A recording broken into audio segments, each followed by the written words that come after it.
ایک شہر جو خوشی سے بسایا گیا اور ہر نعمت سے نوازا گیا، لیکن انسانی سرزمین میں ایک ایسی قوم جو گناہ کھلے عام کرتی اور اس پر فخر کرتی۔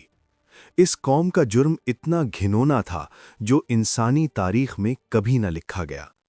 اللہ کو ان کا راستہ پسند نہ آیا اور پھر اللہ کا حکم آ گیا اور پل بھر میں اس شہر کو الٹ دیا گیا جو قیامت تک عبرت بن کر رہ گیا۔ یہ قوم تھی قوم لوط اور بستا ہوا شہر تھا سدوم۔ حضرت لوط علیہ السلام اللہ کے برگزیدہ نبی تھے۔ انہیں اللہ نے سدوم اور غمورہ کے علاقوں کی طرف بھیجا جہاں ایک ایسی قوم رہتی تھی جو بری عادتوں میں حد سے آگے نکل چکی تھی۔ یہ قوم دنیا کی ان پہلی قوموں میں سے تھی جو فطری اور اخلاقی حدود کو توڑ چکی تھی۔ ان کے شہروں میں ظلم عام تھا، مہمانوں کی توہین کی جاتی تھی اور لوگ کھلے عام برائی پر فخر محسوس کرتے تھے۔ حضرت لوط علیہ السلام نے اپنی قوم کو بہت سمجھایا۔ انہوں نے کہا، اللہ سے ڈرو، اپنی برائیوں کو چھوڑ دو۔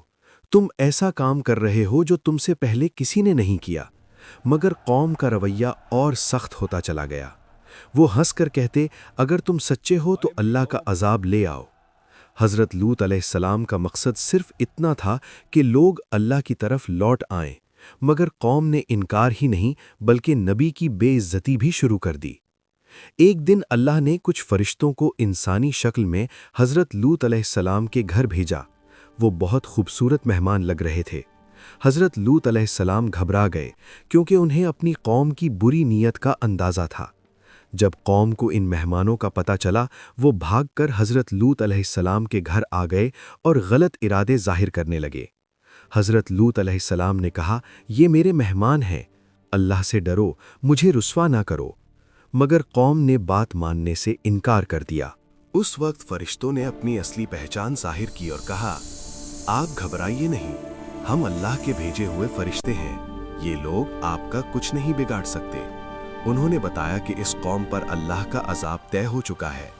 حضرت لوط علیہ السلام کو حکم ملا کہ رات کے وقت اپنے گھر والوں کے ساتھ شہر چھوڑ دیں اور پیچھے مڑ کر نہ دیکھیں۔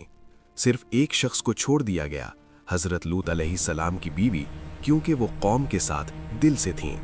صبح ہوتے ہی آسمان سے اللہ کا حکم آیا، زمین زور سے ہلنے لگی، گھر پلٹنے لگے اور آسمان سے شاندار پتھر گرنے لگے۔ ہر پتھر اپنا مجرم، اپنا نشانہ لے کر آیا تھا۔ ہر طرف پتھر برس رہے تھے۔ نہ محلوں کی اونچی چھتیں ان کو بچا سکیں، نہ سرداروں کی طاقت اور نہ لوگوں کے مال کام آئے۔ لوگ چیخ رہے تھے، بھاگ رہے تھے اور ان کے گھمنڈ اور گناہ پتھر کے ساتھ زمین میں دھس رہے تھے۔ اور پھر وہ لمحہ آیا، اللہ نے پورے شہر کو الٹ دیا اور ہر راستہ، ہر گلی، ہر مکان الٹ گیا۔ شہروں کے نام مٹ گئے، راستے مٹ گئے اور لوگ بھی مٹ گئے۔ وہ قوم جو اپنی طاقت پر گھمنڈ کرتی تھی، پل بھر میں نشان عبرت بن گئی۔ حضرت لوط علیہ السلام اور ان پر ایمان لانے والے لوگ محفوظ رہے، جبکہ نافرمانی کرنے والے تباہ ہو گئے۔ یہ کہانی صرف ایک تاریخ نہیں بلکہ ہر دور کے انسان کے لیے ایک سخت وارننگ ہے۔ جب قوم برائی کو نارمل سمجھنے لگے، نبی کی بات کا مذاق اڑائے اور اللہ کے قانون کو چیلنج کرے، تو پھر اللہ کا عذاب آ کر رہتا ہے۔ اللہ رحمت بھی ہے اور انصاف بھی۔ مزید ویڈیو کے لیے چینل فالو کریں۔